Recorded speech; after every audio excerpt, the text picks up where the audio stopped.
الحمد لله نحمده ونستعينه ونستغفره ونؤمن به ونتوكل عليه ونعوذ بالله من شرور أنفسنا ومن سيئات أعمالنا من يهده الله فلا مضل له ومن يضلله فلا هادي له ونشهد أن لا إله إلا الله وحده لا شريك له ونشهد أن سيدنا ونبينا ومولانا محمد صلى الله تعالى عليه وعلى آله وبارك وسلم تسليما كثيرا كثيرا. وقد قال الله تعالى في القرآن العظيم: أعوذ بالله من الشيطان الرجيم. بسم الله الرحمن الرحيم. Recording in progress. شرع لكم من الدين ما وصى به نوحا والذي أوحينا إليك وما وصينا به إبراهيم وموسى وعيسى أن أقيموا الدين ولا تتفرقوا فيه صدق الله العظيم. সূরা শূরা 13 নম্বর আয়াত। সম্মানিত শ্রদ্ধেয় সুইডেন ইসলামী আন্দোলনের দায়িত্বশীল ভাই বোনেরা এবং এর পরবর্তী যারা এই আলোচনা শুনবেন সকলের প্রতি রইল আসসালামু আলাইকুম ওয়া রাহমাতুল্লাহি ওয়া বারাকাতুহু। সমস্ত তারিফের মালিক আল্লাহ সুবহানাহু ওয়া তাআলার জন্য দরুদ এবং সালাম বিশ্ব মানবতার মহান রসুল নবী আল উম্মিয়া নবী আল মক্কিয়া মদনিয়া মুহাম্মদ ইবনে আব্দুল্লাহ সাল্লাল্লাহু আলাইহি সাল্লামের প্রতি। প্রিয় ভাইয়েরা,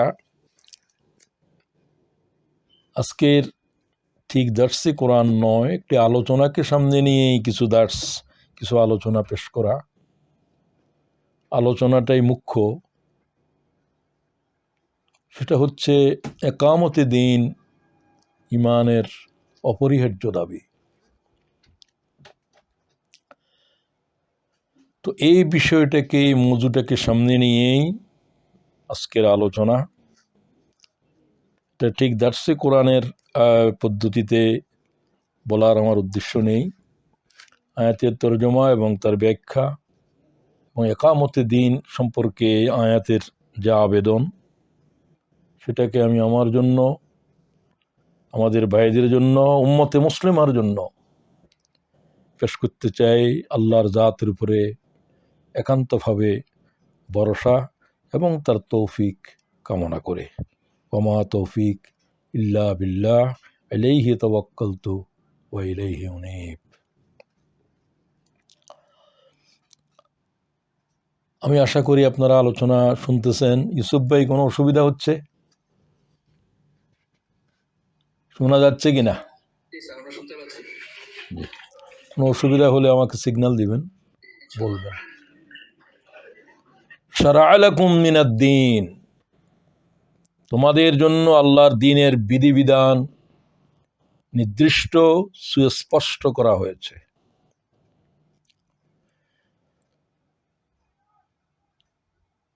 মা ওয়াসা বিহি নূহা, এই দ্বীনের বিষয়ে আমি নূহকে নির্দেশ দিয়েছিলাম। ওয়াল্লাযী আওহাইনা ইলাইক, হে মুহাম্মদ আরবি নবী আল উম্মিয়া, আখেরি পেগম্বর, আখেরি রসুল, তোমাকেও একই নির্দেশ দিচ্ছি। ওয়ামা ওয়াসাইনা বিহি ইব্রাহিম ওয়া মূসা ওয়া ঈসা আন আকিমুদ্দিন, এই নির্দেশ উলুল আজম পয়গম্বরদের মধ্যে নাম ধরে আল্লাহ তাআলা বললেন, ইব্রাহিম, মূসা এবং ঈসা ইবনে মারিয়ামের পর আমার এই নির্দেশ, তাদেরকে তাদের কিতাবে তাদের প্রতি ওহী করে আমি নির্দেশ দিয়েছি। ওয়ালা তাতাফাররাকু ফি, এই বিষয়ের উপরে একামতে দিন প্রসঙ্গে কোনো বিতর্ক, কোনো ফেরকাবাজি আমি আল্লাহ বরদাস্ত করব না। সাদাকাল্লাহুল আযীম। কোরআন শরীফে আল্লাহ তাআলার বিধান দেওয়ার, নাজিল করার দুটো পদ্ধতি লক্ষণীয়। মুখবেরা ওয়া আমেরা, কিছু নির্দেশ আল্লাহ সরাসরি দেন, এখানে যেমন দিয়েছেন আকিমুসসালাহ ওয়া আতাউজ যাকাহ, সরাসরি নির্দেশ দিচ্ছে আল্লাহ তাআলা। কুতিবা আলাইকুমুস সিয়াম, লফজ ভিন্ন কিন্তু নির্দেশ হলো সুস্পষ্ট।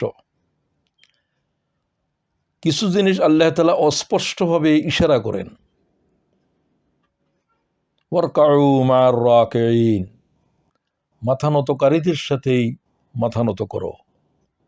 সুস্পষ্ট আল্লাহ তাআলা নামাজের জামাতকে ফরজ নির্দেশ দিলেন না। ইমাম আহমদ বলছে, এই আয়াতের মধ্যে আল্লাহ তাআলা সালাতকে জামাতে আদায় করাকে ফরজ করছে, কারণ ফরজের জন্য আল্লাহর কোরআনের আয়াত লাগবে। তো ইশারায় যেগুলা বলছেন সেগুলাও ফরজ, আর যেগুলো স্পষ্ট করে বলেছেন সেটা তো ফরজ, কোনো সন্দেহ নাই। যাই হোক, এটা একেবারে আয়াতে মহকাম, সুস্পষ্ট, কোনো এমবিগুইটি, কোনো অস্পষ্টতার গুঞ্জাইশ এই হুকুম নাজেলের ক্ষেত্রে, এই আয়াতের ক্ষেত্রে নাই। হ্যাঁ, আয়াতকে বোঝার জন্য জ্ঞানীদের কাছে অনেক বিস্তৃত বিষয় থাকে, তো সেগুলো এত বিস্তৃত, এত ব্যাপক যে নবীগণ সেগুলোকে স্পষ্ট করে দেন। বিশেষ করে যেহেতু যেই ভাষায় কোরআন নাজেল হয়েছে, এই আয়াত পড়া হচ্ছে, এই ভাষায় অন্য কোনো পয়গম্বর ছিল না, তাহলে তাদের নির্দেশ তাদের ভাষায় ছিল, সুরিয়ানি ভাষায় ছিল। যার ভাষাতে কিতাব নাজেল হয়েছে ওই পয়গম্বরের ভাষাতেই আল্লাহ তাআলা নির্দেশ দিয়েছেন। তো আমরা যে আয়াত পড়লাম, এই নির্দেশ আখেরি কিতাবে নাজেল হয়েছে, যে কিতাবের পরে আল্লাহ তাআলা আর কোনো কিতাব অবতীর্ণ করবে না, আর কোনো নবী রসুল পৃথিবীতে আসবেন না। নবুয়তের জন্য পৃথিবীর মাটিকে চিরতরে হারাম করে দেওয়া হয়েছে, হারাম করে দেওয়া হয়েছে। এখানে নবুয়ত দাবি করলে তাকে, মুসলমান হওয়ার পরেও যদি দাবি করে, তাহলে তাকে জিন্দা রাখা উম্মতে মুসলিমার উপর বৈধ নয়। তাদের সাথে ওই আচরণ, যে আচরণ সাইয়্যিদনা আবু বকর সিদ্দিক মুসাইলামা বিন কাজ্জাবকে যেইভাবে দুনিয়া থেকে নিশ্চিহ্ন করার নির্দেশ দিয়ে ভয়াল যুদ্ধ সংগঠিত করেছিল। সুতরাং এটা এখনো আছে এই ফিতনা। উম্মতের ভিতরে জিল্লি নবী, বুরুজি নবী আসবে বলে কাদিয়ানীদের যে দাবি, এগুলো এই ধরনের গুমরাহি, এবং সুস্পষ্টভাবে এরা 100 ভাগ কুফরিতে লিপ্ত রয়েছে। এদের উপরে আল্লাহ এবং রসুলের পক্ষ থেকে লানত বর্ষিত হোক। যাক, সেটাও আজকের আলোচনার বিষয় নয়। বেশি প্রাসঙ্গিক কথার দিকে গেলে আমাদেরকে, মূল কথার দিকে আমি কথা বলতে পারি না, আমার সমস্যা, কথা বেড়ে যায় এদিকে সেদিকে। আমি চেষ্টা করব 1.25 ঘন্টার ভিতরে আলহামদুলিল্লাহ কথা শেষ করার জন্যে। আল্লাহ তাআলার কাছে তৌফিক কামনা করছি। আমি যাদের কাছে কথা বলছি এরা বোদ্ধা, এরা আল্লাহ তাআলার দ্বীনকে ফরজ মনে করে এই দিনে সামিল হয়েছেন, একামতে দিনের দায়িত্ব পালনে তারা নিজেদেরকে নিয়োজিত রেখেছেন। এটা আমি জানি। আলহামদুলিল্লাহ, তাদের কাছে বিষয়টাকে আরও স্পষ্ট করা এবং কিয়ামতের দিনের আহামিয়ত গুরুত্বকে উপলব্ধি করার জন্য আমি কথা বলার চেষ্টা করব, আমার জন্য, আমার ভাইদের জন্য, বোনদের জন্য।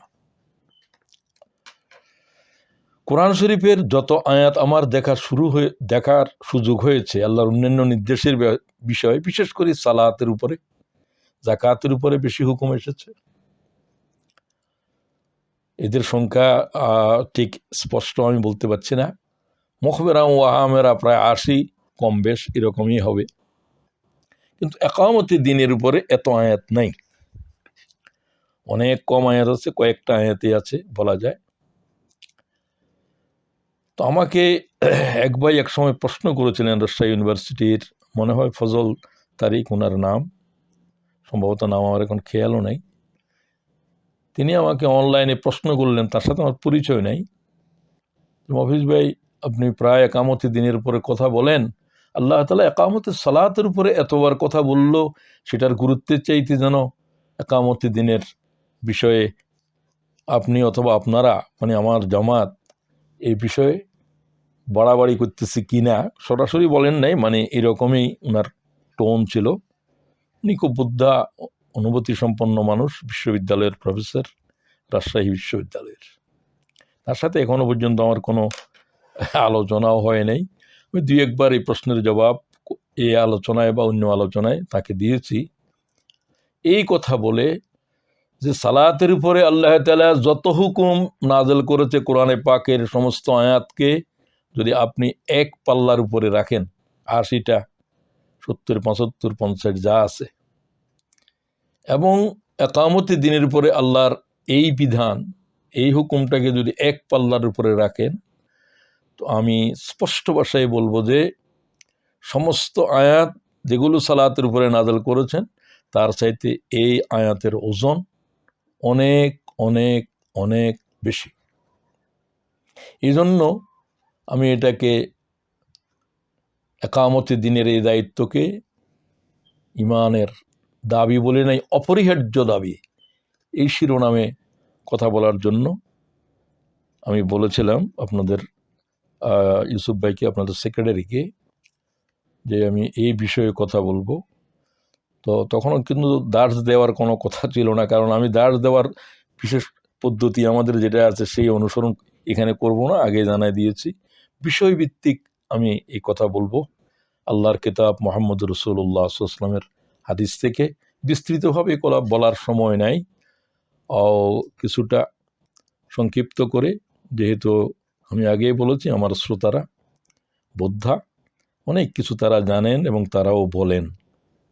আল্লাহ তাদের জানা, তাদের বুঝাকে আরো প্রশস্ত করুন। তো এখন আসেন, প্রথম ইমানের দাবি হিসেবেই আমি এই কথা বলতে চাই। ইমানের দাবি হলো আল্লাহর দ্বীনকে দুনিয়ার উপরে প্রতিষ্ঠা রাখার এই দায়িত্ব পালন করার, এটা আমাদের আলোচনার মৌজু। তো প্রথমেই ইসলামী আন্দোলন কি, ওটা ভূমিকার জন্যই বলছি, এটা আপনারা জানেন।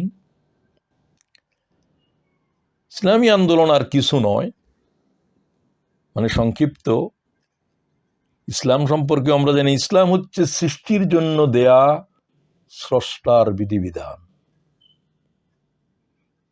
সৃষ্টির জন্য দেয়া স্রষ্টার বিধিবিধান। এই ইসলামের উপরে আল্লাহর তামাম মখলুক দাঁড়িয়ে আছে, গাছপালা, নাবাতাত, হাইওয়ানাত, জামাদাত, সব। তো প্রত্যেক সৃষ্টির জন্য আল্লাহ তাআলার বিধান হচ্ছে ইসলাম। আফাগাইরা দীনিল্লাহি ইয়াবগুন ওয়ালাহু আসলাম মান ফিস সামাওয়াত ওয়াল আরদি তাওআন ওয়া কারহান ওয়া ইলাইহি ইরজাউন। তোমরা কি আল্লাহ তাআলার বিধান ছাড়া আর কোনো বিধান তালাশ করো? অথচ আকাশ পৃথিবীর সমস্ত বড় ছোট तमाम সৃষ্টি আল্লাহর এই বিধানের কাছে মাথা নত করেছে, সারেন্ডার করেছে, গ্রহণ করে নিয়েছে। তোমরাও গ্রহণ করো। এই কথাটাকে বলার জন্য আল্লাহ এইভাবে বললেন। তো এই হলো দিন ইসলাম, ইসলামের এক নাম দিন, দিনের এক নাম ইসলাম। ইন্না দ্দীনা ইনদাল্লাহিল ইসলাম, সূরা ইমরান 19। আল্লাহর কাছে গ্রহণযোগ্য একমাত্র দিন হচ্ছে, জীবন ব্যবস্থা হচ্ছে ইসলাম। এটার নামে এটাকে অন্য কোনো নামে, এই জন্য এটা গ্রহণকারীরা মুসলিম। নিজেদেরকে আমি সলফি, আমি আহলে কিতাব, আমি আহলে কোরআন, এই সমস্ত কিছু জাহেলিয়তের সূচনা। পরিচয় হবে যেটা আল্লাহ নাম রেখেছেন, সাম্মাইতুহা মুসলিম। সাম্মাইতুহা, আমাদের নাম রাখা হয়েছে আমাদের জাতির পিতা ইব্রাহিমের পক্ষ থেকে। আল্লাহ তাআলা বলছেন তোমরা মুসলমান। আশ্চর্যজনক, দ্বীনের বড় বড় স্কলাররা নিজেদের পরিচয় দিচ্ছে নিজেদেরকে, আমরা সলফ, আমরা হমুক। তোমাদেরকে এই নাম কে রাখলো? তুমি কে মুসলিম উম্মার নাম রাখার? কে দায়িত্ব দিয়েছে তোমাকে? ইসলাম কি তোমার কোনো দিন, না কারো বানাউট কোনো দিন? এটা তো আল্লাহ তাআলার দিন। আল্লাহ তাআলার ইসলামই হচ্ছে যে আল্লাহ তাআলারই মনোনীত দিন। এ দিনের শুরু হয়েছে যেদিন থেকে নবী পৃথিবীতে এসেছেন, ওহী নাযিল শুরু হয়েছে, আর এর শেষ হয়েছে 10ম হিজরিতে আরাফাতের মাঠে। আল ইয়াউমা আকমালতু লাকুম দীনাকুম ওয়া আতমামতু আলাইকুম নি'মাতি ওয়া রাযীতু লাকুমুল ইসলাম দীনা, সূরা মায়েদা 3। আজ আমি দ্বীনকে তোমাদের জন্য পরিপূর্ণ করে দিয়েছি। দ্বীনের যাত্রা শুরু হয়েছে আদম আলাইহিস সালাম থেকে। ফাইম্মা ইয়াতিয়ান্নাকুম মিন্নী হুদান ফামান তাবিআ হুদায়া ফালা খাউফুন আলাইহিম ওয়ালা হুম ইয়াহজানুন। আদম কি করবে করবে না, কি খাবে খাবে না, যদিও পৃথিবীতে আর কোনো মানবই নেই তোমরা দুইজন ছাড়া। খবরদার, গোলামের কোনো অধিকার নাই স্বেচ্ছায় স্বাধীনভাবে কোনো সিদ্ধান্ত গ্রহণ করবে। এক দানা খেতে পারবে না, এক কদম দিতে পারবে না আল্লাহ তাআলার নির্দেশের বাইরে। তার মানে প্রতিটি কদম দিতে আল্লাহর জিজ্ঞাসা করতে হবে? নট দ্যাট, মানে প্রতিটি পদক্ষেপ আল্লাহ তাআলার হুকুমের আওতার ভিতরে থাকতে হবে, শরীয়তের গণ্ডির ভিতরে থাকতে হবে। একটা একটা করে বলার কোনো প্রয়োজন নেই। এই জন্য বেশি ব্যাখ্যা করতে পারতেছি না, আপনারা বুঝেন। আজ আমি সে দ্বীনের বিধিবিধানকে মোকাম্মল করে দিয়েছি। এই বিধিবিধান কিন্তু সকলের জন্য একরকম ছিল না, কিন্তু ইসলামের যাত্রা তখন থেকে এবং এখন থেকে ইলা ইয়াউমিল কিয়ামা, এই দিন থাকবে, ইসলাম থাকবে, বিধিবিধান পরিবর্তন হয়েছে। নামাজের বিধিবিধান বলেন, রোজার বিধিবিধান বলেন, এগুলাকে বলা হয় ইবাদতে মকসুদা। সমস্ত ইবাদতে মকসুদা তামাম পয়গম্বরের কিতাবে ছিল, কিন্তু শরীয়ত এক ছিল না। নামাজের ওয়াক্ত, নামাজের রাকাত, এগুলো একরকম ছিল না, থাকা কোনো জরুরি নয়। এগুলো যে জাতির জন্য, যে সভ্যতার বিকাশের দ্বারা শুরু লগ্নে তাদের একরকম ছিল, সভ্যতার মধ্যাহ্নে যারা সভ্যতার একবারে ক্রমবিকাশের চূড়ান্ত পর্যায়ে মুহাম্মদুর রাসূলুল্লাহর আগমন হয়েছে, সেই সময়ের বিধিবিধান ভিন্ন রকম হবে। মনে করুন, শিশুর জন্য আমরা কাপড় বানাই, জামা বানাই, জুতা বানাই, তো তার বয়স যতটুকু অতটুকু করি। একই জামা যখন 40 বছর বয়সে বানানো হয়, তো এটার অনেক পার্থক্য হয়, কিন্তু এটাও জামা। এটা ছোটটাই আমার নাতির বয়সে যারা আছে, 1 বছর 2 বছর মোহাম্মদের জন্য আমরা যা করেছি, আমার জন্য 40 বছরের সে জামাই বানায়, তবে এর পরিমাপ ভিন্ন। তারটা তার মতো, আমারটা আমার মতো, কিন্তু দুইটাই জামা। তারটার পরিবর্তন কি, যখন আর বয়স আরো 5 বছর হলো, 10 বছর হলো, জামা এটা আর চলছে না, আবার পরিবর্তন করো, আবার পরিবর্তন করো, আবার পরিবর্তন করো। কিন্তু যখন বিকাশের চূড়ান্ত পর্যায়ে পৌঁছে গিয়েছে, 40 বয়স, 45-50-এর ভিতরে, তখন আর তার ক্রমবিকাশ হবে না। এই বছরের 40 থেকে 50-এর ভিতরে যে জামা, এই জামা নিয়ে মৌত পর্যন্ত আমি যদি থাকি, তো আমার আর কোনো জামা পাল্টাইতে হবে না, যদি এটা ছিঁড়ে না যায়। আমি বুঝাইতে পেরেছি বলে আমার কাছে মনে হচ্ছে, এগুলা না বুঝার কোনো অস্পষ্টতার কোনো গুঞ্জাইশ নাই এখানে। তো বুঝে নেবেন, অনেকেই বুঝতে অনেক কিছুই বুঝে, তো এই জন্য আমি অনেকের কথা আর বলতেছি না। আমাদের ভিতরে পর্যন্ত বুঝের হাজার তারতম্য সৃষ্টি হচ্ছে। তো দিন কায়েমের ক্ষেত্রে আবার শরীয়ত আর দিন এক নয়। দিন চূড়ান্ত একটাই, শরীয়ত ভিন্ন। আগেই বলছি, 1 বছরের ছেলের যে জামা, 40 বছরের জামা, জামা দুইটাই, কিন্তু এটার বিকাশের অনুযায়ী এটার বড় হওয়া ছোট হওয়া এগুলো নির্ভর করছে। তো আমাদের জন্য আল্লাহ তাআলার দিন, যেটা আদম আলাইহিস সালাম থেকে শুরু হয়েছে, মুহাম্মদুর রাসূলুল্লাহর উপরে আল্লাহ তাআলার এই বিধিবিধান চূড়ান্ত হয়ে গেছে। যখন আল্লাহ আকিমুদ্দিন বললেন, তখনকার দিন বুঝতে হবে মুহাম্মদুর রাসূলুল্লাহর উপরে যে দিন নাযিল হয়েছে, যে শরীয়ত নাযিল হয়েছে, এটাই।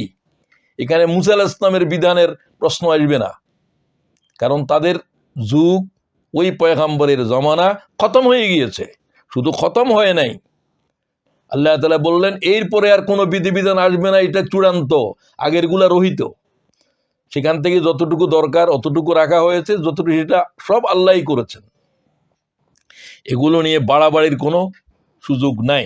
এখানে দুটো জিনিস, দিন এবং দিনকে কায়েম করার, দিনকে প্রতিষ্ঠিত রাখার সমস্ত বিধিবিধান এই দিনের সাথে সম্পর্কিত। মুহাম্মদুর রাসূলুল্লাহর তরিকা ও পদ্ধতিও, দিন এবং দিন কায়েমের পদ্ধতি সবটাই রাসূলুল্লাহরটা হচ্ছে অকাট্য, চূড়ান্ত। এখানে আর কোনো দলিল পূর্বে নাযিল হয়েছিল, পূর্বের কোনো কথা নাই, পূর্বের কোনো যুগ নাই, সেটাও আল্লাহর ছিল। এই জন্য সেগুলাকে আল্লাহ সংরক্ষণ করেন নাই। সেগুলা অনন্তকালের জন্য কোনো বিধান নয়, সেগুলা বিশেষ জাতির, বিশেষ সম্প্রদায়ের, বিশেষ সময়ের জন্য, সব বিশেষ বিশেষ বিশেষ। তাদের মধ্যে টাইম বাইন্ডিং আছে, সময় কত দিনের, নবী যতদিন থাকবে, জমিন কতটুকুর জন্য। 1 ফুট দূরে গিয়ে তুমি নূহ আলাইহিস সালামের দাওয়াত দিতে পারবে না। হে নূহ, হে ইব্রাহিম, হে ইউনুস, 1 ফুট দূরে তোমার নবুয়ত নাই, 1 ফুট দূরে তোমার কোনো নবুয়ত নাই, এর ভিতরেই তোমাকে থাকতে হবে। সুতরাং মুহাম্মদুর রাসূলুল্লাহর জন্য নবুয়তের কোনো বাউন্ডারি নাই, আনবাউন্ড। কালের বাউন্ডারি নাই, জমানার নাই, মকানের নাই, স্থানের নাই, কোনো কিছুর নাই।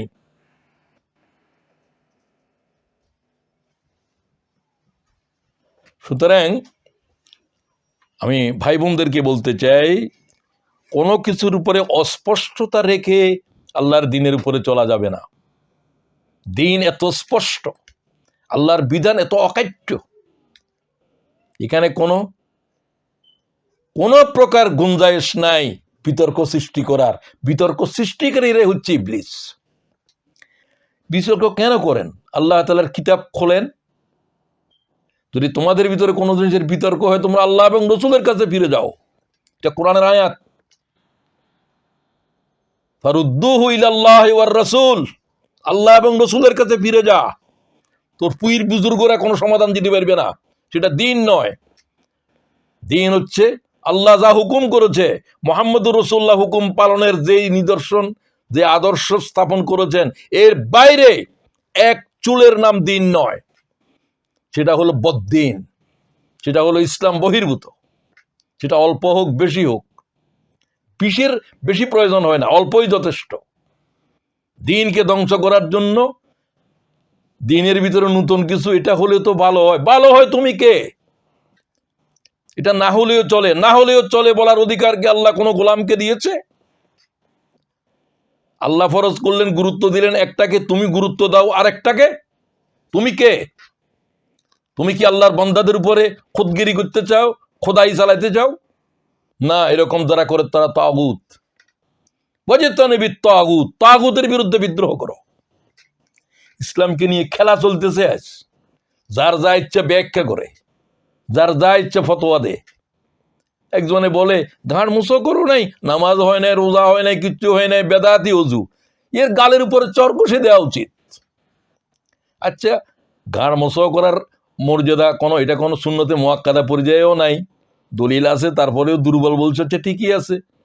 এই কারণের উপর একজন লোকের সমস্ত জিন্দেগির নামাজ হয় নাই, একজন আলেম কি করে এই সমস্ত কথা বলতে পারে? এর জিহ্বা কি রাখা হবে? এইরকম একটা ইনস্ট্যান্স দিয়েছি আমি,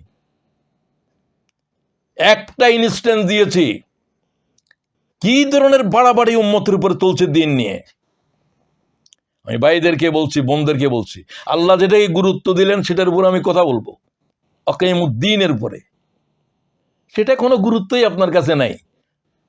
আপনার কাছে দিনে 40,000 বার সুবহানাল্লাহ পড়া গুরুত্বপূর্ণ। কে দিছে নির্দেশ?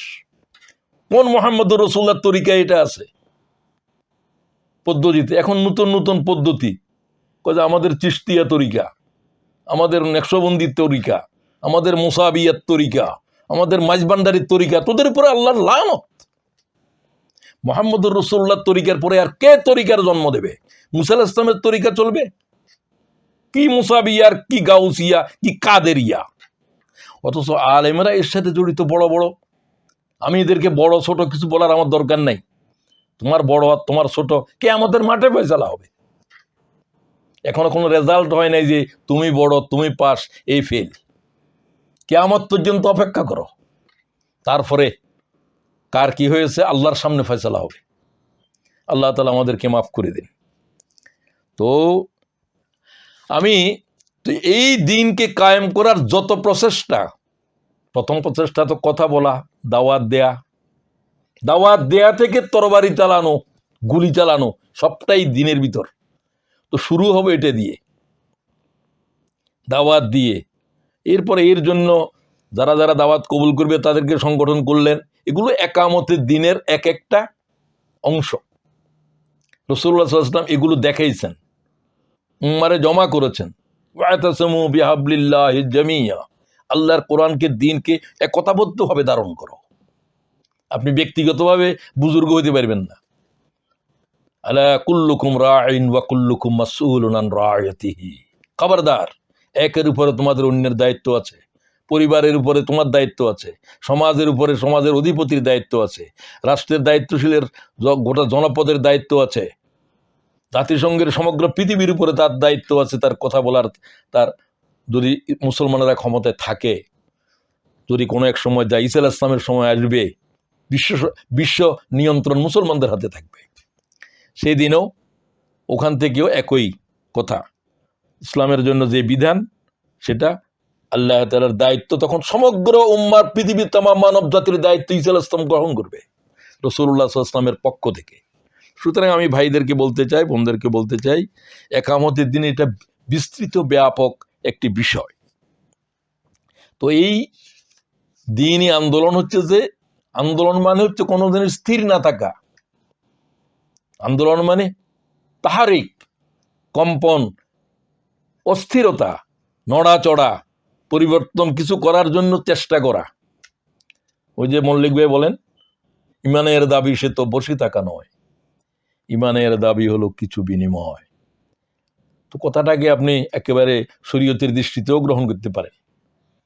ইমান গ্রহণ করছেন মানে আপনার উপরে কোনো দাবি, ইমানের কি হক, সেটা আপনার উপরে, আমার উপরে এসে গেছে যখন আমি কলেমার শাহাদা দিয়েছি। শাহাদার ভিতর যা উল্লেখ করেছি, আশহাদু আল্লা ইলাহা ইল্লাল্লাহ, আল্লাহ ছাড়া সার্বভৌমত্বের মালিক কেউ নাই। আপনার তো শাহাদা হয়েছে কিনা সেটা ভাবেন গিয়া। আপনি বলেন শুধু আল্লাহ ছাড়া কোনো মাবুদ নেই, আল্লাহ ছাড়া মাবুদ নেই, এটা লা ইলাহা ইল্লাল্লাহর পূর্ণ অর্থ নয়। হ্যাঁ, এটাও আছে, এটাও আছে, আরও আছে। তো হাজার কথার ভিতর থেকে যেটা মৌলিক সেগুলো তো বলেন নেই। সার্বভৌমত্বের মালিক, খাইরিহি ওয়া শাররিহি মিনাল্লাহি তাআলা, সমস্ত কল্যাণ অকল্যাণের মালিক। ইলাহ শব্দের ভিতরে এগুলো বুঝতে হবে আপনাকে। আমার লালন পালন, আমার জীবন যাত্রার সব কিছুই যার হাতে বাগডোর, নিয়ন্ত্রণ, তিনি ইলাহ। শুধুমাত্র ইবাদত বন্দেগী একটা কথার নাম নয়। এই জন্য আমি বললাম যে কলেমার শাহাদাত দিলাম, যে শাহাদাতই তো হয় নাই, ইলাহ শব্দের অর্থই জানে নাই। আপনি জানেন, না জেনে ইমান আনলে ইমান হবে না। জানেন না বলে বেশিরভাগের আমার ধারণা। আপনি জানেন যে ইমানের জন্য শর্ত হলো এলম, শর্ত, নামাজের জন্য পবিত্রতা শর্ত, শরীর পাক শর্ত, ইমানের জন্য এলম শর্ত। রব্বানা ইন্নানা সামি'না মুনাদিয়ান ইউনাদি লিল ঈমান, আমরা শুনলাম আমাদের দিকে ইমানের দিকে ডাক দেওয়া হচ্ছে। খবর আসছে, কি খবর? আনামিনু, ও পৃথিবীর মানব, তোমরা ঈমান আনো আল্লাহর জাতের উপরে। ফামান্না, অতঃপর আমরা ঈমান আনলাম। অতঃপর ঈমান আনলা, ঈমান আনারটা পর, আগে খবরের উপরে তুমি বিশ্বাস করলে, শাহাদাত দিলে, হ্যাঁ এটা সত্য খবর, আমরা এটা মেনে নিলাম। যদি খবরটা এমন হয় যে আগুন লেগেছে অমুক জায়গাতে, সুইডেনের অমুক এলাকাতে আমার পাশে, আমার তখন দায়িত্ব হবে, দাবি হবে যে আগুন নিবানোর জন্য আমি অগ্রসর হওয়া, সেখানে মানবতা বিপর্যস্ত হচ্ছে। এটা হলো দাবি, বিশ্বাসের দাবি। তো যা ইমানদারদেরকে বলা হচ্ছে সালাত কায়েম করো, জাকাত দাও, দিন কায়েম করো, এগুলো হচ্ছে ইমানের দাবি। তো এইরকম দাবিদের ভিতরেও গুরুত্ব কম গুরুত্ব আছে। তো এই জন্য এই বিধান প্রতিষ্ঠা করার জন্য একটা তাহারিক, একটা বিপ্লব, একটা আন্দোলন, একটা জাগরণ অপরিহার্য। এটা অনেকে আবার বুঝে নাই। ইসলামী আন্দোলন কি? ইসলাম তো দিন বুঝলাম, তো একামতের দিন, তুমি একামতটা কি এমনি হবে? যে জিনিস প্রতিষ্ঠিত নাই সেটাকে প্রতিষ্ঠিত করার জন্য ওই জায়গার উপরে সেখানে যা কিছু আছে সেটাকে উৎখাত করো। আবার এখানে আছে মধ্যালয়, এখানে আছে অন্য কি ছিল, খ্রিস্টানদের গির্জা ছিল, তোমরা কিনেছ, এখন এটার থেকে গির্জার সব কিছু বন্ধ করো, এটাকে উৎখাত করো, এখানে মসজিদের ভিত্তি স্থাপন করো, মসজিদ কায়েম করো। এখানে আল্লাহ তাআলার দিন কায়েমের জন্য যা কিছু কায়েম আছে তাকে উৎখাত করতে হবে, নেহি করে দিতে হবে। উৎখাত মানে তার অস্তিত্ব বিলীন করে দিতে হবে। তার উপরে যা কিছু কায়েম করতে চায়, এটাই হলো যে লিইয়ুযহিরাহু আলাদ্দীন কুল্লিহি, সমস্ত বাতিল জীবন ব্যবস্থার উপরে আল্লাহ তাআলার দ্বীনকে বিজয়ী করে দাও। এই হলো আন্দোলনের ডাক। এই হলো এক যুদ্ধের ভয়ঙ্কর সূচনাপত্র। কারণ প্রতিষ্ঠিত এই শক্তির বিরুদ্ধে আপনার লড়াই ছাড়া, সংঘাত ছাড়া, এটা তার জায়গাতেই প্রতিষ্ঠিত থাকতে চাইবে। পথের একটা কাঁটা, এটাকে আপনি দোয়া পড়লে কি কাঁটা এটা যাবে, সরবে? আপনাকে হাতে ধরে এটাকে ডাস্টবিনে ফেলে দিতে হবে। কোনো দোয়া, কোনো ওজিফা, এগুলোর দ্বারা খোদার দিন কায়েম হবে না, আল্লাহর কসম খেয়ে বলছি। এটা কোনো নবীর তরিকাও নয়। হ্যাঁ, আপনি এটাকে সরাই দেওয়ার ক্ষেত্রে বড়, যদি এটা বট গাছের মতো জিনিস হয়, রাস্তা অবরোধ করছে, অন্যের সহযোগিতা নিয়ে সকলে মিলিয়ে এটাকে সংশোধন করার জন্য চেষ্টা করতে হবে। কিন্তু চেষ্টা তো শুরু করতে হবে। এই হলো যে বিপ্লব। বিপ্লব কোনো সহজ বিষয় নয়, বিপ্লব সূচিকর্ম নয়, বিপ্লব কাব্য রচনা নয়, বিপ্লব রক্তের কলকল স্রোত বইয়ে দেয়া। কেন বললাম? কারণ যারা এখানে কায়েম আছে তারা 1 ইঞ্চি পথ ছাড়বে না। তারা বহু জবরদখলকার। 50 বছর 100 বছর ধরে তারা এই জমিনের উপরে আল্লাহ তাআলার বিধানকে উৎখাত করে নিজেরাই জমিনের উপরে কায়েম আছে। এই কায়েমি স্বার্থবাদী বেস্টেড ইন্টারেস্টেড গ্রুপস, এদের ভিতরে ফেরাউন, এদের ভিতরে নমরুদ, এদের ভিতরে আবু জাহেল, এদের ভিতরে আজকের হাসিনা পর্যন্ত, সব এই ধরনের তাগুতেরা আল্লাহর জমিন দখল করে আছে। মানুষের উপরে তারা মানুষের শাসন চালাচ্ছে। এটাকে উৎখাত করার জন্য এক বাংলাদেশের 17 বছরের এই স্বৈরাচারী, অসৎ, অসভ্য, খুনি, মানবতা বিরোধী, সমস্ত মানুষের অধিকার হরণকারী এই শক্তিকে পরাভূত করার জন্য হাজার হাজার মানুষ, মাত্র 10 থেকে 15 দিনের ভিতরে 15,000 মানুষ শহীদ হয়ে গেছে, জীবন দিয়েছে। এরা প্রথম কাতারের শহীদ, এরা বদর, ওহুদের শহীদ। তুমি মনে করো এদের ভিতরে অনেকে নামাজ না, এদের নামাজ প্রয়োজন হবে না, এদের শুধু ঈমান থাকলে হবে। ভালো করে জেনে রাখো, আমি স্পষ্ট দলিলের শক্ত পাথরের উপরে দাঁড়িয়ে কথা বলছি। তুমি চিন্তা করো, এর নাম তো মুগ্ধ, এ কি শহীদ হবে? ওর নাম আবু সাইদ, বেশি নামাজ কালাম তো পড়ে না, তাহাজ্জুদ তাহাজ্জুদ পড়ে কিনা, তাহাজ্জুদের নাম শাহাদাতের জন্য কোনো শর্ত নয়, একটা আমল নাই। শুধু বললেন ইয়া রাসূলুল্লাহ, আমি কি আগে আমল করবো, ঈমান আনবো, না যুদ্ধে শরীক হবো? হুজুর বলছে আগে ঈমান আনের ঘোষণা দাও, তারপরে জিহাদে অগ্রসর করো। একটা ওয়াক্ত নামাজ পড়ে নাই, কোরআন শরীফের একটা আয়াত পড়ে নাই, এক ওয়াক্ত সালাত আদায় করে নাই, একটা সিয়াম করে নাই, রোজা তো প্রশ্নই নাই, জাকাতের প্রশ্নই নাই, শহীদ হয়ে গেল। নবী পাক বললেন কত কম আমল নিয়ে, শুধু ঈমান নিয়ে শাহাদাতের আল্লাহর এ গোলাম জান্নাতের প্রথম তপ্তায় পৌঁছে গেছে। আপনার আমার বুঝতে হবে। জানাজা সামনে আসলো রসুলের সামনে, সাহাবীরা বলল হুজুর তো নামাজ কলমার ভিতরে দুর্বল ছিল, আপনি কি? একবার বিশুদ্ধ হাদিস বলতেছি, পড়ে নিয়েন। আমি এত কিছু এখন এবারত বলতে পারতেছি না, সময় কম, সময় চলে যাচ্ছে। ইয়া রাসূলুল্লাহ, আপনি তার জানাজার নামাজ না পড়াইলেও তো হয়, অন্যরা পড়াক, যেমন মুনাফিকদের জন্য বলে। রাসূলুল্লাহ সাল্লাল্লাহু আলাইহি ওয়াসাল্লাম ঘুরে দাঁড়ালেন, বললেন তোমরা কি আল্লাহর এই বান্দাকে আল্লাহর দ্বীনের জিহাদের কোনো সময়ে কোথাও দেখেছ? জুতা পাহারা দিচ্ছে, সীমান্ত পাহারা দিচ্ছে, অন্যরা ঘুমাচ্ছে, এই ধরনের কোনো আদনা কাজ অথবা রান্নাবান্না করছে তাদের জন্য? সাহাবীরা বললেন হ্যাঁ, মুসলমানদের তাঁবুর ভিতরে সে পাহারাদারির কাজ করতে আমি দেখেছি।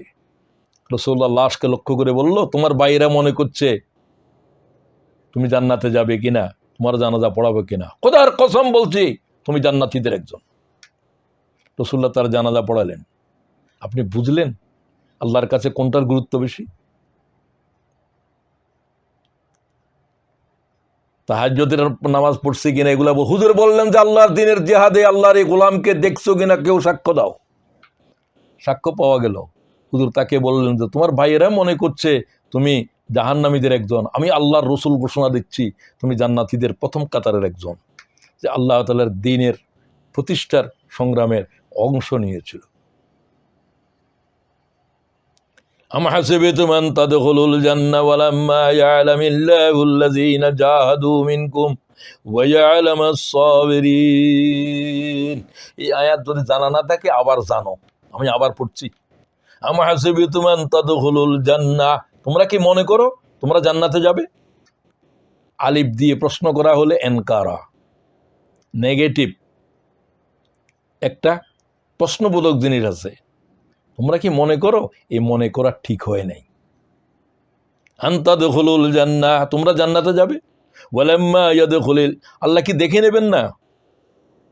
আম হাসিবতুম আন তাদখুলুল জান্নাহ ওয়ালাম্মা ইয়ালামিল্লাহুল্লাযীনা জাহাদু মিনকুম। দেখেন, নামাজ রোজা কিচ্ছু নাই, শুধুমাত্র এক কথা আল্লাহ তাআলা বলছেন, আমি কি দেখে নেব না কারা কারা আল্লাহর দ্বীন কায়েমের যুদ্ধ করেছো? বলতে তো পারতেন কারা কারা নামাজ রোজা তাহাজ্জুদ পড়েছো। নো, আল্লাহ যা বলছেন কোরআন আয়াত, এটা আল্লাহরে কিছু শিখাতে যাবেন না, আল্লাহ কি যে বলে সেটা শিখেন। আম হাসিবতুম আন তাদখুলুল জান্নাহ ওয়ালাম্মা ইয়ালামিল্লাহুল্লাযীনা জাহাদু মিনকুম ওয়া ইয়ালামাস সাবিরিন। হ্যাঁ, শুধুমাত্র জিহাদে কিছুদিন ছিলা না, প্রথমে ছিলা, শেষে ছিলা না, একসময় সদস্য ছিলা, এখন কর্মীও নাই, তোমার সংসার ছেলে মেয়ে এগুলো নিয়ে তুমি ব্যস্ত আছো। তোমার উপরে আল্লাহর গজব শুরু হয়েছে। তোমার লোকেরা বলে বুদ্ধিমান, লোকেরা বলে তুমি বড় চাকরি করো, লোকেরা বলে বহু মিলিয়নিয়ার, তোমার উপরে আল্লাহর লানত বলছি আমি, আল্লাহর আয়াত দিয়ে বলছি। যতক্ষণ পর্যন্ত তোমার নিঃশ্বাস রয়েছে সে শেষ দম পর্যন্ত তুমি আল্লাহর দ্বীনের জিহাদে ছিলা কিনা। সুইডেনবাসী হও, বাংলাদেশি হও, পৃথিবীর যে প্রান্তের গোলাম হও, আল্লাহর যদি গোলাম হও, যদি ইমানের দাবি করো, তোমাকে মৌত পর্যন্ত আল্লাহর দ্বীনের যুদ্ধে থাকতে হবে। যুদ্ধ মানে শুধু তরবারি নয়, এখন তরবারির যুদ্ধ বহুত আগে শেষ হয়ে গেছে, এখন তো ক্ষেপণাস্ত্রের যুদ্ধ চলে, এখন মিসাইলের যুদ্ধ চলে, এখন এলেমের যুদ্ধ চলে, প্রযুক্তির যুদ্ধ চলছে, জ্ঞান ও বিজ্ঞানের যুদ্ধ চলছে। তুমি যে কোনোভাবেই আল্লাহ তাআলার দ্বীনকে পৃথিবীর মানব জাতির কাছে পৌঁছে দেয়ার, দ্বীনকে প্রচার প্রতিষ্ঠার জমিনের উপরে সম্পৃক্ত কিনা। জান্নাত এই কথার উপরেই ফয়সালা হবে।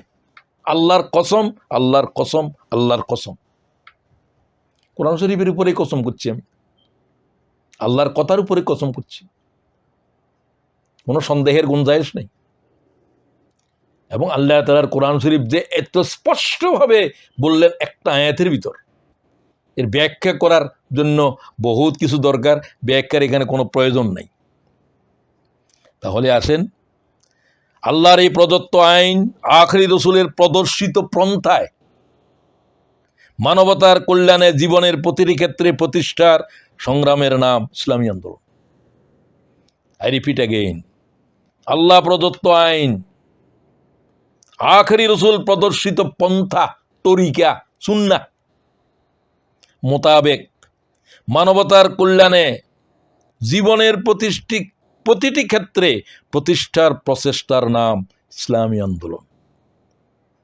আপনারাও জানেন, আমি এটাকে একটু ব্যাখ্যা সহকারে, এটাই হলো হুয়াল্লাযী আরসালা রাসূলাহু বিল হুদা ওয়া দীনিল হক লিইয়ুযহিরাহু আলাদ-দীনি কুল্লিহি ওয়া কাফা বিল্লাহি শাহীদা। আল্লাহ বলছে, আমার সাক্ষ্যর উপরে, আমার কথা বলার পর কারো থেকে সাক্ষ্য নিও না, হারাম। ওয়া কাফা বিল্লাহি শাহীদা, আমার বলার পরেও কে তোমার ব্যাখ্যা করবে? তুমি আমার কোরআনের এই আয়াতের অর্থ জানতে পারো, কোন হুজুরের জিজ্ঞাসা করো আর ফতোয়া খোঁজো, কোন ইমাম সাহেব আল্লাহর আইনের উপরে কথা বলতে পারবে, আল্লাহর ফতোয়ার উপরে কথা বলতে পারবে? নবীও তো পারবে না।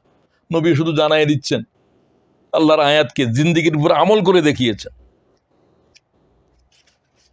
সুতরাং ইসলামী জীবন বিধানকে প্রতিষ্ঠিত সকল আইন ব্যবস্থার উপর, সকল ব্যবস্থার উপর তাদেরকে উৎখাত করে তার উপরে প্রতিষ্ঠা করার এই যে জেহাদ, এটাই হলো জেহাদ ফি সাবিলিল্লাহ। এটা হলো জেহাদ, বিপ্লব আন্দোলন বা ইসলামী আন্দোলন, যাই বলেন। প্রচেষ্টার জন্য আল্লাহর নিকটে কেউ ব্যর্থ নন। দিন কায়েম হলো কি হলো না, এটা কোনো আপনার সফলতার মানদণ্ড নয়। সফলতার মানদণ্ড, আমাকে আল্লাহ যা তৌফিক দিয়েছেন, যা রিজিক দিয়েছেন, যে সময় দিয়েছেন, মূলত এই দুটেই, রিজিকের ভিতরে সব কিছু, আর হায়াত হলো যে মূল্যবান জিনিস, জান ও মালও বলতে পারেন। জান হচ্ছে হায়াত, সময়, মাল হচ্ছে আল্লাহ যা দিয়েছে সব রিজিক। এই দুই জিনিস আল্লাহ তাআলার দিন কায়েমের পথে লাগাইতে হবে। ওয়াজাহিদু ফিল্লাহি ফি সাবিলিহি লাআল্লাকুম তুফলিহুন। শুধু লাগাইলে হবে না, যা আছে তার তিল শুদ্ধ লাগাইতে হবে। তোমার পরিবারের জন্য খরচ করবে, সেটাও আল্লাহর দিনের ভিতরে, আল্লাহর নির্দেশের ভিতরে। উৎকৃষ্ট খরচ হলো ফ্যামিলির, পরিবারের জন্য। উৎকৃষ্ট খরচ হলো আল্লাহর দিনের জেহাদের জন্য। উৎকৃষ্ট খরচ হলো আমার নির্যাতিত মানবতার মুক্তির জন্য। তো এই জন্য আসেন দিন কায়েমের বিষয়টার উপরে এখন কথা বলি। এই জন্যই সাহাবীরা বলেন, আমাদেরকে রাসূলুল্লাহ সাল্লাল্লাহু আলাইহি ওয়াসাল্লাম সাহাবী হওয়ার জন্য আল্লাহ বাছাই করেছেন, এবং আমাদের কাজে একটা ছিল ইকামতে দ্বীন। ইবনে মাসউদ বলেন, আখতারাহুমুল্লাহু লিসুহবাতি নবী। ভালো করে শোনো, ভলিউম বড় করে দিয়ে শোনো। ইবনে মাসউদ কি বলেন? ইবনে মাসউদ কোনো সাধারণ সাহাবী নয়, অসাধারণ সাহাবী। আখতারাহুমুল্লাহু লিসুহবাতি নবী ওয়া লিইকামাতি দীনিহি। আল্লাহ তাআলা আমাদেরকে আল্লাহর রাসূলের সাহাবী হওয়ার জন্য ওই জন্য বাছাই করেছেন। আল্লাহই বাছাই করেছে আমাদেরকে। আমরা দরখাস্ত দিয়ে সাহাবী হই নাই, কেউ হইতে পারবে না। আমরা সমগ্র জীবন দিন কায়েমের সংগ্রামে ব্যস্ত ছিলাম। মেশকাতে হাদিস আছে, তিরমিজিতে আছে, অন্যান্য হাদিস গ্রন্থেও রয়েছে।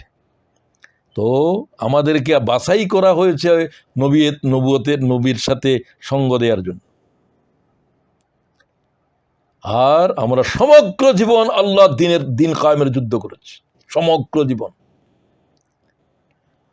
খন্দকের যুদ্ধে দিন রাত মাটি কাটতেছেন, কষ্ট করতেছেন সাহাবায়ে কেরাম, রাসূলুল্লাহ দোয়া করছেন, আল্লাহুম্মা আনসুর, আল্লাহ সাহায্য করো, আনসুরিল আনসার ওয়াল মুহাজিরা, আল্লাহ আমার আনসার মুহাজিরদেরকে সাহায্য করো। ফাজিবনা লাহু, আমরা দোয়ার জবাব দিচ্ছিলাম, নাহানুল্লাযী বায়াউ মুহাম্মাদ আলাল জিহাদ মা বাকিনা আবাদা, মা বাকিনা আবাদা। বুখারীর হাদিস বলছি। আমরা আল্লাহ রসুলের দোয়ার জবাব দিয়েছিলাম এই কথা বলে, কি মুজিবিনা লাহু, আমরা জবাব দিলাম হুজুর আমাদের দোয়ার জবাব, মুজিবিনা লাহু নাহানুল্লাযী বায়াউ মুহাম্মাদ আলাল জিহাদ, আমরা আমাদের সমগ্র জীবনের শেষ মুহূর্ত পর্যন্ত আখেরি দম আল্লাহ তাআলার দ্বীন কায়েমের যুদ্ধে থাকবো। হে আল্লাহ রসুল, আমরা আপনার সাথে আল্লাহর দ্বীন কায়েমের জন্য জীবনের আখেরি দম পর্যন্ত লড়ব। আপনি আপনারা জিজ্ঞাসা করেন, আপনি আখেরি দম তো দূরের কথা, বহুত আগের থেকে নিষ্ক্রিয় হয়ে গেছেন।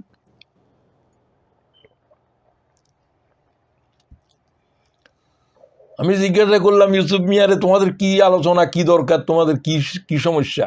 বলে আমাদের বাইরে তো অনেক কিছু বুঝেন, শিক্ষিত লোক বেশি, কিন্তু একামতে দিনের জন্য তো সময় দিতে পাচ্ছেন না। কেন পাচ্ছেন না? তার লাইফ অফ স্ট্যান্ডার্ড হাই করতে হবে। তাহলে কি করতে হবে? আরও রুজি লাগবে, আরও কেবিং করা লাগবে, আরও টাকা পয়সা রুজি করা লাগবে। ও তাই নাকি? ছেলে মেয়েদের লেখাপড়া, আরও কত কিছু, এগুলো সব ইত্যাদি ইত্যাদি ইত্যাদির ভিতর। তো এটা শুধু তোমাদের এলাকার লোক নয়, গোটা উম্মত এই রোগে ভুগছে। তাদের কাছে আজ একামতে দিনের আহামিয়ত, এর গুরুত্ব তাদের কলিজার ভিতরে আছে কিনা, কয়জনেরই আছে, কয়জন হুজুর মুজুরেরা বুঝতেছি আমরা, এটা তো সন্দেহজনক। তো মুজিবিনা লাহু নাহানুল্লাযী বায়াউ মুহাম্মাদ আলাল জিহাদ মা বাকিনা আবাদা। এই হাদিস শোনার পরে তোমার কলিজা নড়ে না? ইমাম বুখারী তো ওই ব্যক্তি, আসাহুল কুতুব বা'দা কিতাবিল্লাহ হুয়া সহিহুল বুখারী। সমস্ত মুহাদ্দিস একমত যে আল্লাহর কিতাবের পরে সবচেয়ে বিশুদ্ধতম কিতাব ইমাম বুখারীর, বুখারী শরীফ। তো সেই কিতাবের হাওলায় রয়েছে। এখন আসেন, আয়াত যেটা পড়ছিলাম ওটাকে ব্যাখ্যা করতেছি আমি, আপনি ভালো করে বুঝেন। তো আমি ইসলামী আন্দোলনের বৈশিষ্ট্য সম্পর্কে কিছু বলার ছিল, আর বলার সময় নেই, 3টার মতো চলিয়ে যাচ্ছে, আমি সেদিকে আর যাইতে পারছি না। কতগুলো জিনিস বলতেছি যে ইসলামী আন্দোলনটা এত গুরুত্বপূর্ণ কেন হইল, কেন কি আমি করছি? আমি তো বলছি যে আল্লাহ তাআলার যত আমর, যত কিছুর উপরে নির্দেশ দিয়েছেন ইমানের পরে, সবটাই কিছু সময়ের জন্য। খুব খেয়াল করেন, নামাজ 17 ওয়াক্ত নামাজ, এই পরিমাণ, এই ওয়াক্ত। সিয়াম 1 মাস বছরে একবার। হজ জীবনে একবার। যাকাত বছরে একবার হিসাব করে দিবা। ইসলামের মৌলিক বিধানগুলোর প্রত্যেকটাই সময় নির্দিষ্ট, পরিমাণ নির্দিষ্ট, সব নির্দিষ্ট। কিন্তু একটা জিনিসের জন্য, একটা বিধানের জন্য আল্লাহ কোনো ওয়াক্ত মোকায়েম করে নাই, পরিমাণ নির্দিষ্ট করে নাই, ফর অল টাইমস। একটা হলো ইমান, ইমান সর্ব অবস্থায় সাথে থাকতে হবে। ইমান বহির্ভূত, ইমানের থেকে দূরে থাকার এক মুহূর্ত কোনো হায়াত থাকতে পারবে না। নামাজ থাকতে পারবে, জোহরের নামাজ পড়ে ফেলছি, আসর পর্যন্ত কোনো নামাজ নাই, ফরজ নামাজ নাই। 30 দিনের রোজা 1 বছরের জন্য রেখে ফেলছি, রমজান চলে গেছে, আর এই বছরের জন্য কোনো আর রোজা নাই ফরজ। কিন্তু ইমান এরকম নয়, এটা দায়েমি, এটা হায়াত থেকে এক মুহূর্তের জন্য বিচ্ছেদ হবে না। সর্ব অবস্থায় ইমানের উপর থাকা লাগবে। রাত্রে, দিনে, সকালে, বিকালে ইমানের রাখি, কতক্ষণ আমার জিন্দিগি চলবে। তোমার জিন্দিগিটা এটা কোনো জিন্দিগি নয়, মুমিনের জিন্দিগি নয়। আর জিহাদ, আগেই বলছি, জিহাদের প্রথম সবক হলো দাওয়াত। দাওয়াত হচ্ছে জিহাদের, লড়াইয়ের সূচনাপত্র। এই শব্দ মৌলানা মওদুদীর, আমার না, আমার ওস্তাদের, তোমাদেরও ওস্তাদের। আমি মৌলানা মওদুদীর থেকে 20 শতাব্দীতে আর কোনো জাইয়্যেদ ওস্তাদ আমার এলেমেই নাই। আমি ইবনুল কাইয়্যিমের কিতাবও পড়েছি। তারা হয়তো অনেকে বড় আলেম, কিন্তু উম্মতের বুঝাইতে পারে নাই। উম্মতের জবানের উপরে এটা বসাই দিয়েছে আল্লাহর এই গোলাম, তার তফিমের ভিতরে, তার কেতাবাতের ভিতরে। এই জন্য তাকে জমানার মুজাদ্দেদ বলে। তুমি না বলিও, আমি বলছি, মুজাদ্দেদ হওয়া উপরে ইমান আনা কোনো জরুরি নয়। আমি তো একটা অর্ডিনারি একজন মানুষ নয়, কিছু তো লেখাপড়া করছি। জীবনের 50 বছর তো আমি শুধু কোরআন শরীফের এই দরিয়ার তীরে তীরে হাঁটতেছি। তুমি খুব লেম্যান বলতে পারবে না আল্লাহ তাআলা আমাকে এই কিতাবের ভয়ানক এক পিপাসা দিয়েছে। আমি বুঝার চেষ্টা করছি, বুঝেছি, এ কথা বলতে পারবো না, চেষ্টা তো করছি, এখনো করছি, মৌতের বিছানায় করব। আমার ইচ্ছা ছিল যে মরণের সময় একটা কোরআন আমার সাথে নিয়ে যাব কবরে। একজনে বলে, মফিজ ভাই এটা কি সম্ভব? আরে এটা আমার অনুভূতি প্রকাশ করলাম, সম্ভব তো নয়।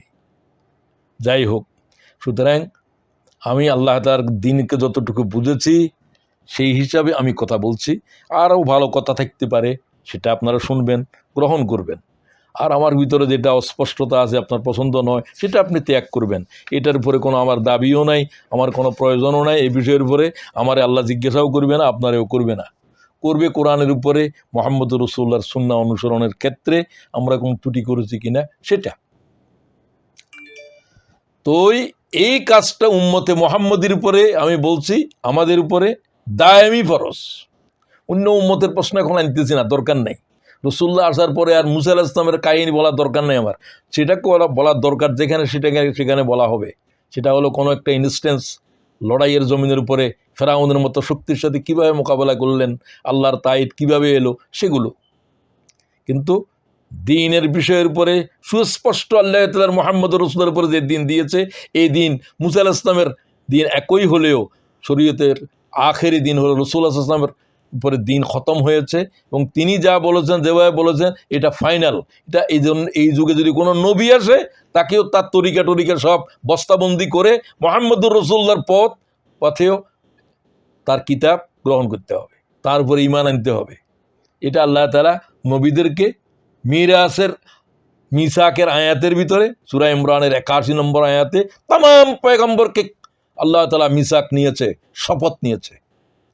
এখানে অন্য কোনো উদাহরণের বেশি জরুরত আমার কাছে নাই। বাইবেলে কি বলে, বাইবেল রাখো মিয়া, বাইবেল টাইবেল নয়। এখন যদি ইঞ্জিলও হাজির করো, আমি বলবো যে এই ইঞ্জিল যদি সহি হয়, আসলে তো লাইন প্রতীক শব্দই হচ্ছে ভুল, তারপরে যদি বলে যে সহিও যদি হয়, এটা আল্লাহ তাআলা রহিত করে দিয়েছে।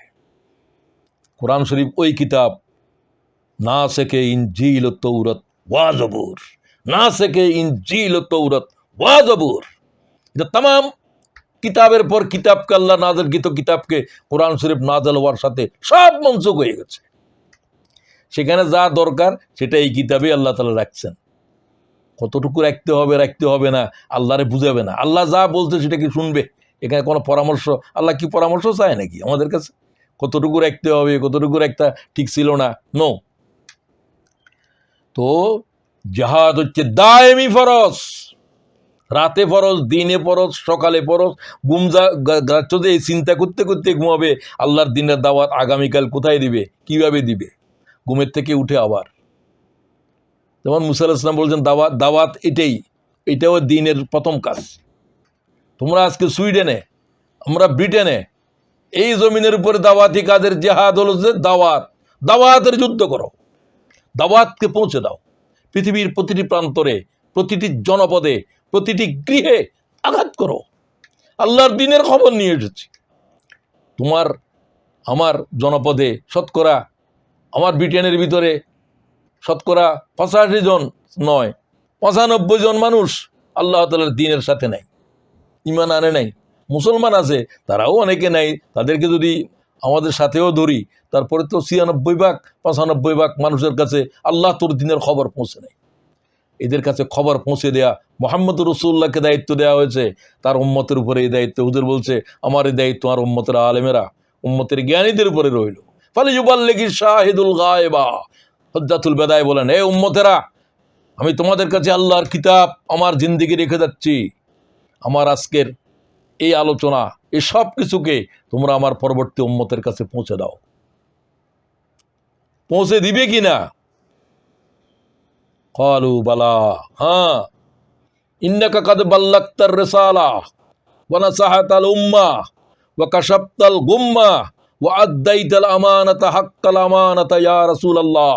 হুজুর আপনি সাক্ষী থাকেন, আপনি সাক্ষী থাকেন, আমি যেদিন আপনি আপনার রক্তের বিনিময়ে, দান শহীদ করার বিনিময়ে তায়েফের রক্তের পর রক্ত জড়ানো বেহুশ হওয়া দিনকে আমরা উম্মতের আনেওয়ালে উম্মতের কাছে পৌঁছে দেব।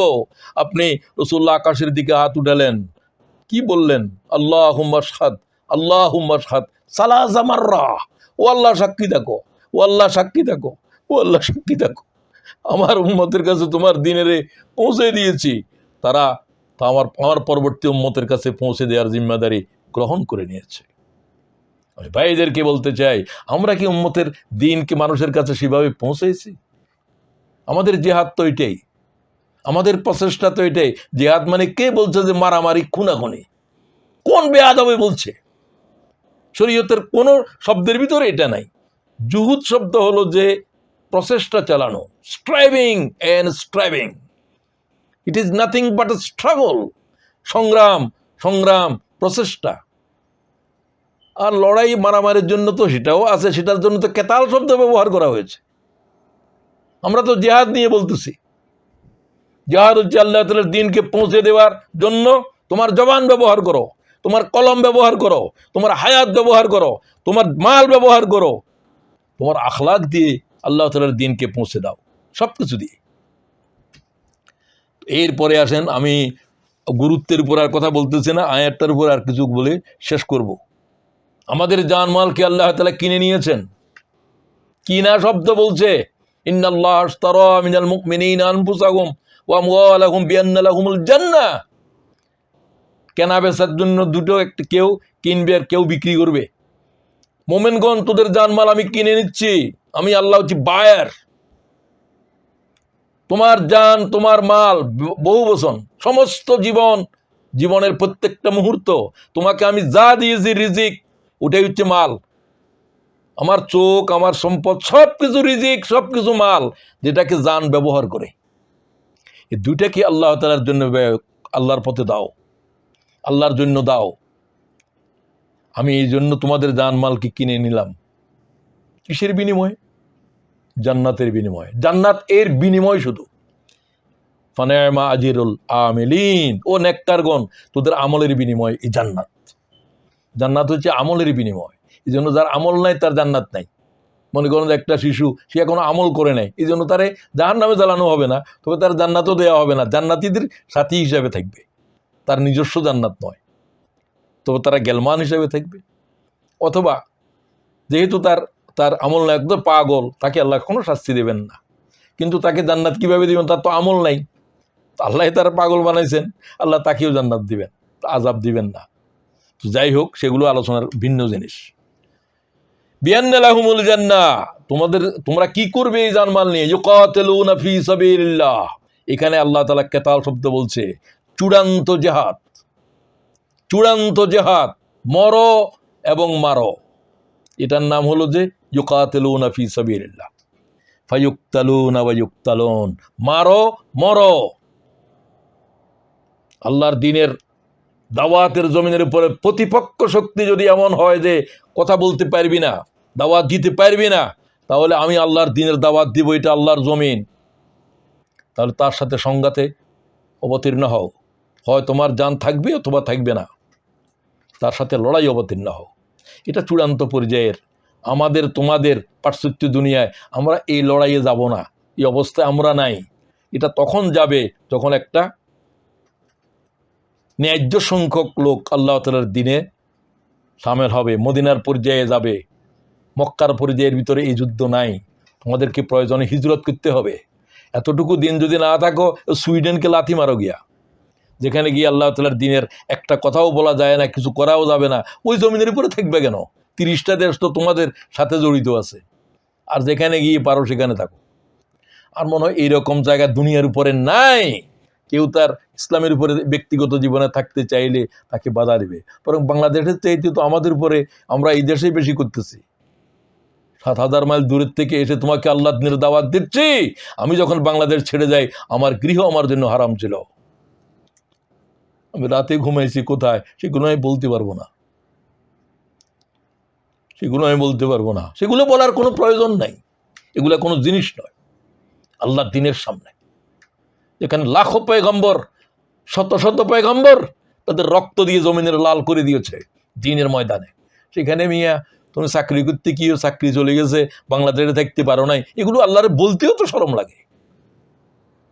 আল্লাহ আমার সৃষ্টি করেছেন, আল্লাহ আমাকে দিনের নিয়ামতের বকশিস করেছেন, আমি এই নিয়ামতের শুকর কিভাবে আদায় করব? কিসের বাংলাদেশ, কিসের অমুক, কিসের তমুক, কিসের আমার আত্মীয় স্বজন, সব যদি বিচ্ছেদ হয়ে যায়, বিচ্ছেদ হয়ে যা, সব ছেড়ে চলে যায়, চলে যা, আমি আল্লাহর দিনের সাথে আছি।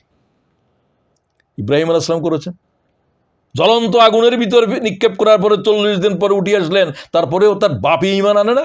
কিরে মানুষ এটা জীবিত কিভাবে আসলো? অসভ্যরা এই জাতের। দেখো আসতেই কত 4000 বছর আগের ঘটনা, এখনো সেরকম জীবন্ত মানব আগুনের থেকে 40 দিন পরে আসছে, একদিন দুদিন নয়।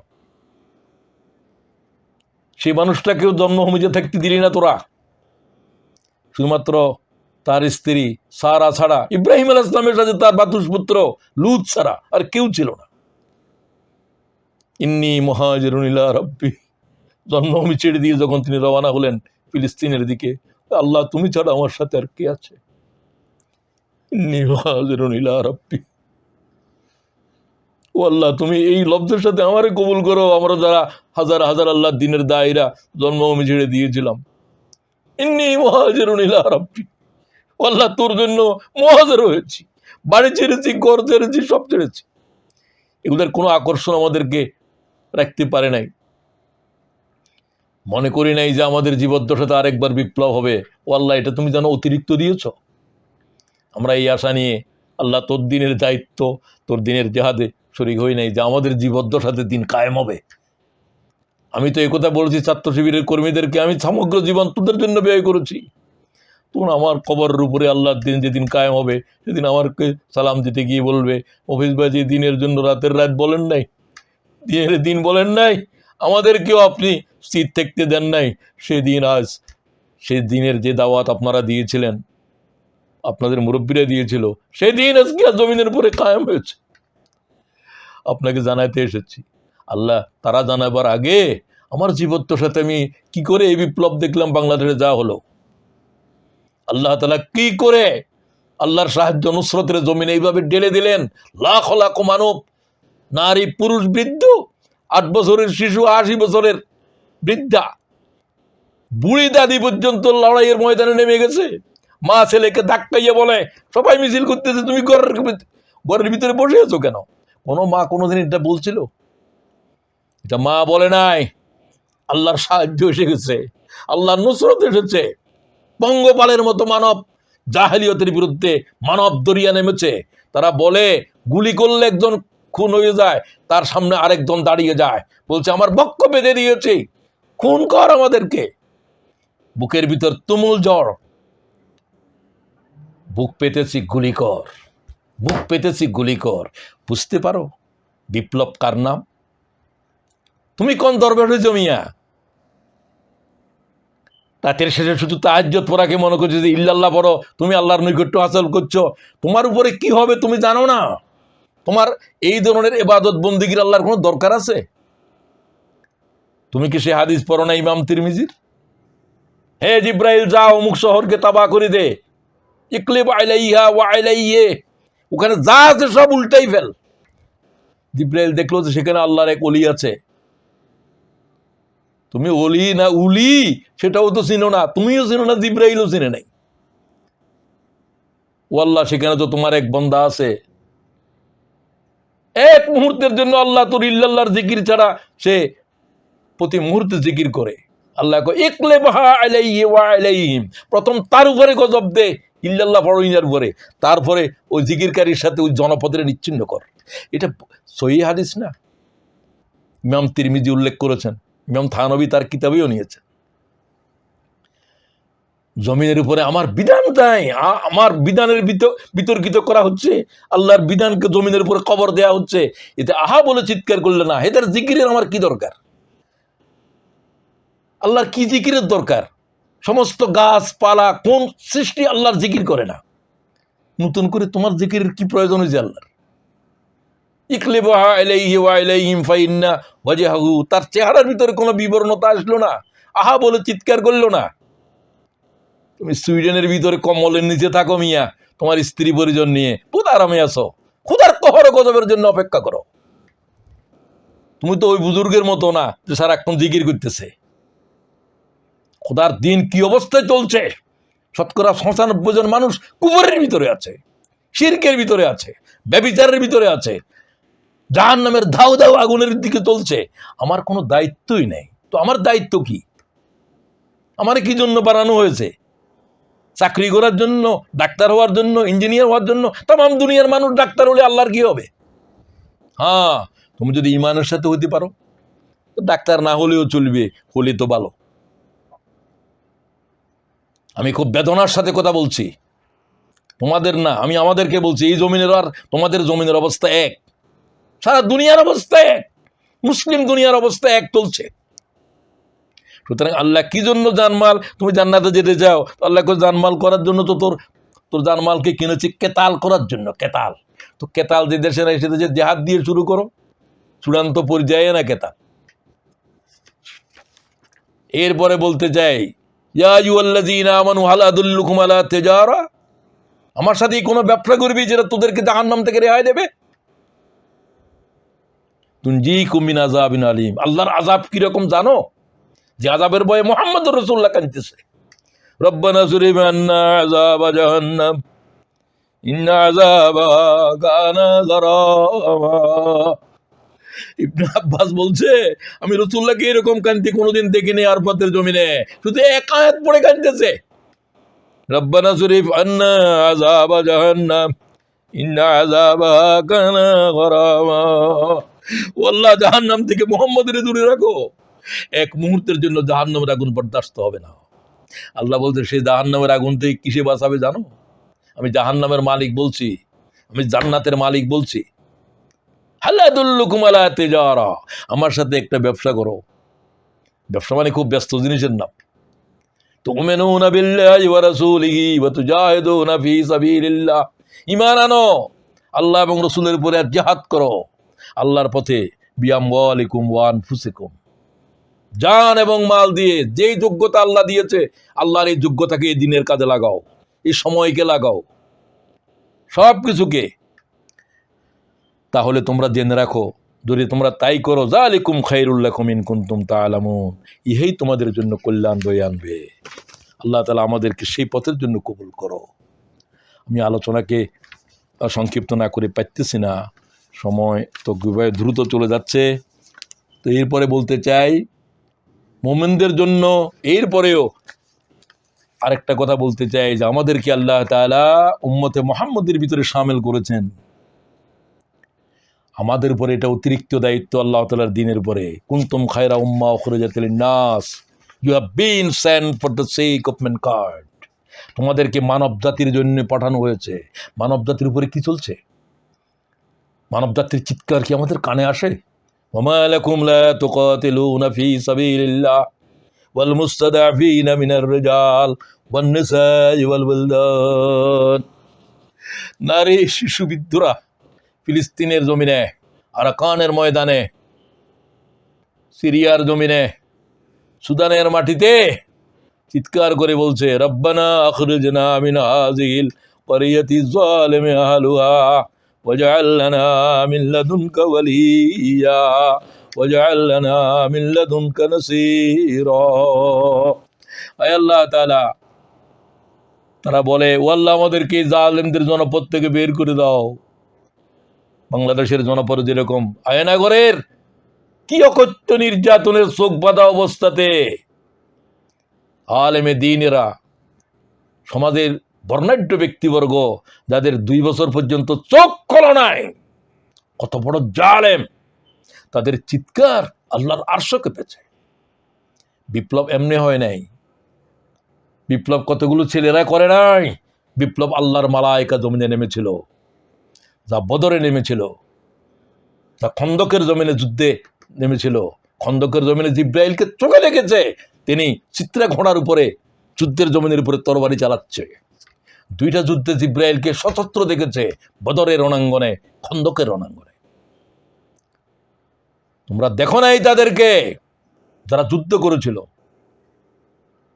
আল্লাহ তাআলার দ্বীন কায়েমের এই লড়াইয়ে, সেই লড়াইয়ের ভিতরে তোমার আমার সকলের জন্য আল্লাহ তাআলা বলেন, আমার বান্দাদের চিৎকার আমার আরশ কাঁপতেছে। তোদের কি হয়েছে? তুই কি করে কম্বল নিয়ে ঘুমিয়ে থাকোস? শীতের ভিতরে কম্বল দিয়ে বসে বসে চা খায়। ইউসুফ আমাকে বলতেছে তা নয়, এটাই অবস্থা উম্মতের। তুমি জানো না যে মানবতার উপরে কি চলছে? হাজার হাজার জনপদ নিশ্চিহ্ন হয়ে যাচ্ছে, অনাহারে মানুষেরা পাথর খাচ্ছে, বালিগুলি খাওয়াচ্ছে আজ ফিলিস্তিনের মায়েরা তাদের শিশুদেরকে। ভাবতে পারেন? পৃথিবীর সম্পদ কোটি কতেক লোক দখল করে তারাই খাচ্ছে জবরদখল। 800 কোটি মানুষের ভিতরে 100 কোটি মানুষ এই মুহূর্তে অনাহারে আছে। তুমি কোন 22 পদের তরকারি দিয়ে নিয়ে ভাত খাও? বেশরম। এটা তো পৃথিবীর একেবারে লেটেস্ট সার্ভে বলা হচ্ছে 100 কোটি মানুষ এই মুহূর্তে অনাহারে আছে তমাম পৃথিবীতে। আমেরিকার মতো সভ্য ধনী দেশে পর্যন্ত লক্ষ লক্ষ কৃষ্ণাঙ্গ মানুষ 2 বেলা আহার করতে পারে না। আপনার দেশেও তাই, আমার দেশেও তাই। আপনাকে তো বুভুক্ষু মানুষের মুখে অন্ন তুলে দিতে হবে। আল্লাহ তো বলছেন কাল্লা ওয়াল কামার, আল্লাহ তাআলা বলছেন কি হলো তোমাদের? ফাক্কু রাকাবা আও ইতআমুন ফি ইয়াউমিন যী মাসগাবা। মানবতার উপর যে জুলুম চলছে, তাদেরকে মানুষের রচিত আইনের যে জাতাকল, এই জাতাকল ভেঙে দে। এটাই হচ্ছে জান্নাতে যাওয়ার দুর্গম পথ। তোমরা কি জানো? ওমা আদরাকা মাল আকাবা ফাক্কু রাকাবা, ফাক্কু রাকাবা, ফাক্কু রাকাবা। 3 বার বলছি আমি, ফাক্কু রাকাবা। তাদের গর্দান আজাদ করো, গর্দান আজাদ করো। আয়াত বুঝছেন নি আপনি? আয়াতের উপরে তাফসীর করার পরে কামেল মাদ্রাসার প্রিন্সিপাল বললো, মফিজ ভাই কোরআন শরীফের এই আয়াত তো আমি বুঝি নাই মনে হচ্ছে। আজ আরে বুঝোস নাই, তোর দাদাও বুঝে নাই। ফাক্কু রাকাবা কি করে বুঝবি? আল্লাহ যতক্ষণ বুঝ না দেবে বুঝবি না। যতক্ষণ আল্লাহর দ্বীন কায়েমের জন্য মানবতার যুদ্ধে নামবি না, তোর এলেমের ভিতরে সলপ পড়ে যাবে, তোর এলেমের ভিতরে ধাঁধা লাগবে, সন্দেহ লাগবে। কোরআন শরীফের আয়াত দেখিয়েও দেখবি না। ফাক্কু রাকাবা ওয়ামা আদরাকা মাল আকাবা। তুমি কি জানো সেই দুর্গম পথ কি জান্নাতে যাওয়ার? What's that mountain you are to cross? তোমাকে অতিক্রম করতে হবে সেই পর্বত কি? সে পর্বত হচ্ছে, সে কঠিন কাজটা হচ্ছে মানুষের গর্দানকে আজাদ করে দেওয়া। মানুষের উপরে মানুষের আইন চলছে। ফাক্কু রাকাবা আও ইতআমুন ফি ইয়াউমিন যী মাসগাবা। বুভুক্ষু মানবতার মুখে অন্ন তুলে দেওয়া। তাহাজ্জুদ পড়া, এগুলো হাজার হাজার তাহাজ্জুদ কি একটা নিরন্ন মানুষের এক বেলা অন্ন দেওয়ার সাথে দাঁড়াতে পারবে? সে এলেমও তো নাই তোমার। লোকেরা কয় তোমাকে পীর সাহেব বুজুর্গ, কয় তোমার ইসলামী দল নেই। তোর গালের উপর চর মেরে দিতাম আমি, তুই যদি আমার বাপের বয়স্ক না হতি। জাতের ইবলিস এগুলো। ফাক্কু রাকাবা, আবার পড়বই কোরআন শরীফ, ওয়ামা আদরাকা মাল আকাবা ফাক্কু রাকাবা আও ইতআমুন যী ইয়াউমিন ফি মাসগাবা।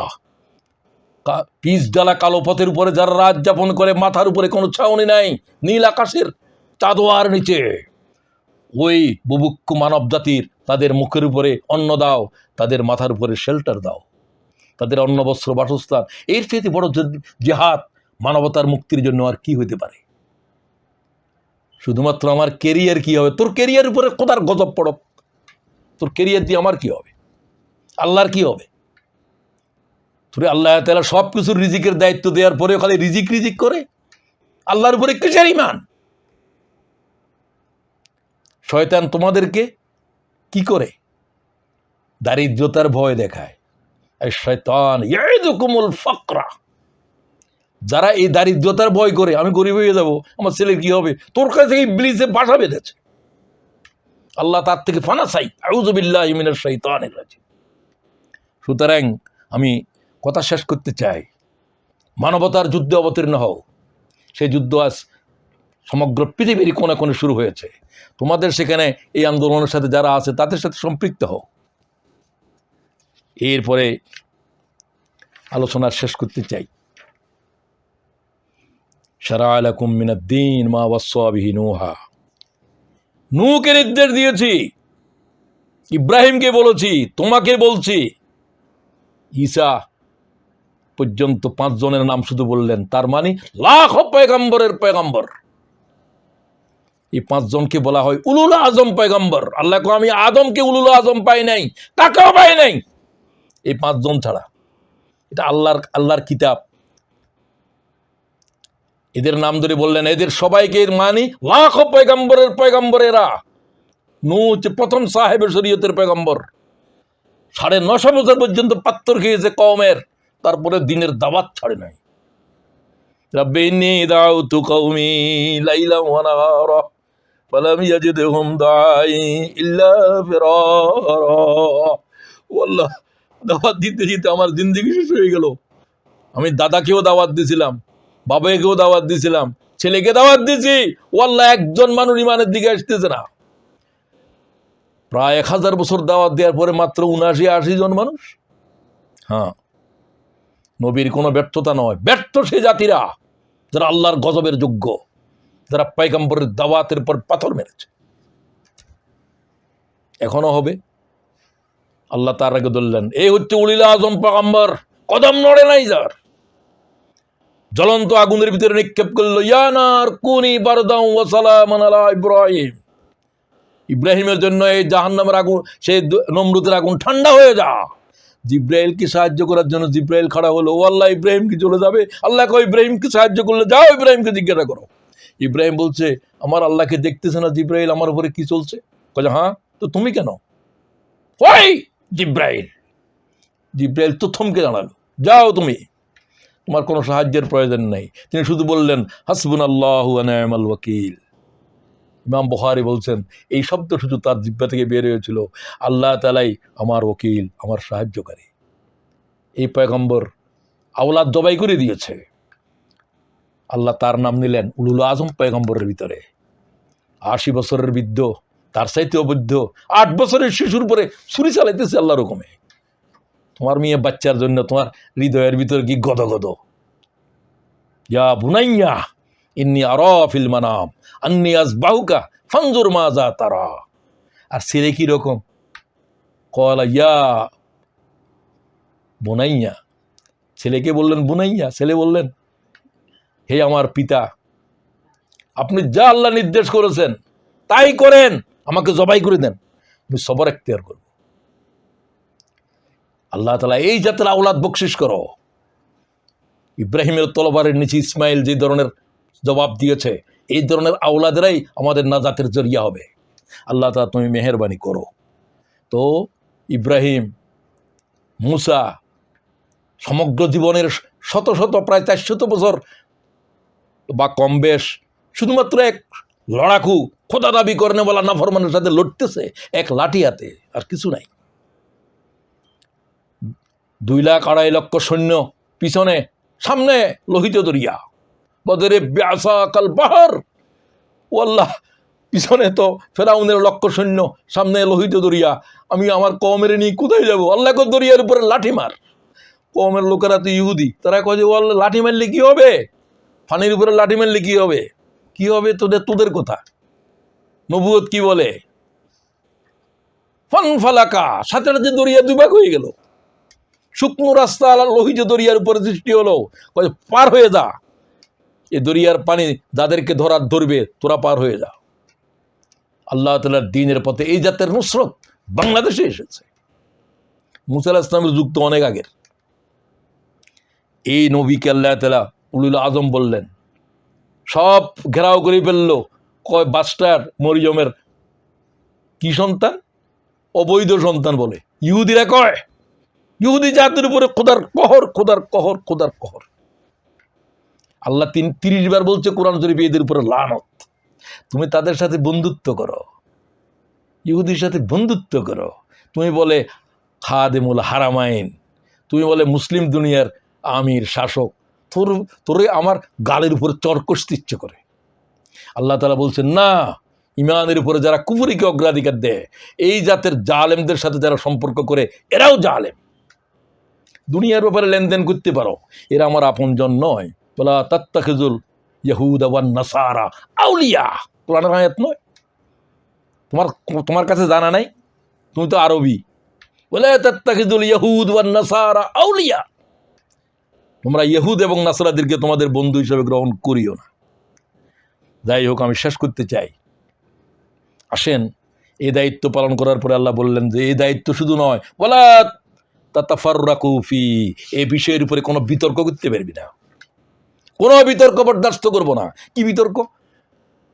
আয়াত নিয়ে বিতর্ক, কদে এটা তো এই যুগ, এটা তো সেই যুগ, কত বিতর্ক। আল্লাহর কোরআন আসার পরে তোর এত বিতর্ক, এত বিতর্ক। আল্লাহ বলছে আমার বিধান, আমার কিতাব নাযিল হওয়ার পরেও বিতর্ক। এই বিতর্ককারীদের পরিণতি ভয়াবহ হবে। এই বিতর্কের ভিতরেও আমি ইমানদারদেরকে সঠিক পথের উপরে রাখবো। আল্লাহ আমাদেরকে রাখো। তো এই পথের উপরে কে বাধা দিচ্ছে আমাদেরকে? আল্লাহ থেকে শোনেন, শেষ আয়াত বলছি আমি। কুল ইন কানা আবাউকুম ওয়া আবনাউকুম ওয়া ইখওয়ানুকুম ওয়া আমওয়ালুন ইকতারাফতুমুহা ওয়া তিজারাতিন তাকশাউনা কাসাদাহা ওয়া মাসাকিনু তারদাউনাহা আহাব্বা ইলাইকুম মিনাল্লাহ ওয়া রাসূলিহি ওয়া জিহাদিন ফি সাবিলিহি। তোমরা কি তোমাদের পিতামাতা, তোমাদের সন্তান, তোমাদের ভাই, তোমাদের পরিজন, তোমাদের আত্মীয় স্বজন, তোমাদের সম্পদ যা তোমরা অর্জন করেছ, তোমাদের ব্যবসা বাণিজ্য, তার লোকসানি তোমরা পছন্দ করো না, তোমাদের বাসগৃহ যার থেকে তোমরা বের হতে চাও না, এগুলো কি তোমাদের 8টা জিনিসের নাম ধরে বললেন, এগুলো কি তোমাদের কাছে আল্লাহ এবং তার রসুল খোদার দিনের জেহাদের চাইতে বেশি প্রিয়?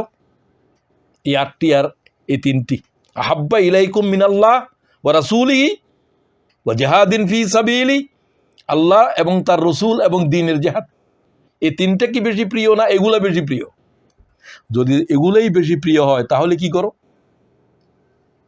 অপেক্ষা করো। ফাতারাব্বাসু, অপেক্ষা করো।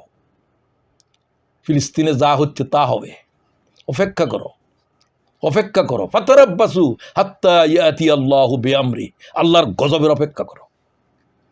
ব্যাস, আমি ভাইদেরকে বলতে চাই, আজকের আলোচনার শেষ কথা, দুনিয়ার কোনো কিছু যেন আমাদেরকে আল্লাহ তাআলার দ্বীনের ময়দান থেকে পিছিয়ে হটাইতে না পারে। কি সন্তান, কি ছেলে মেয়ে, কি হমুক তমুক, কি ফতোয়া, কি মা বাপ, কোনো কিছুই, সব কিছুর সাথে আমাদের সম্পর্ক থাকবে আল্লাহর দ্বীনের প্রয়োজনে। দ্বীনের সাথে তারাও থাকবে। দ্বীন নাই, কিছু নাই।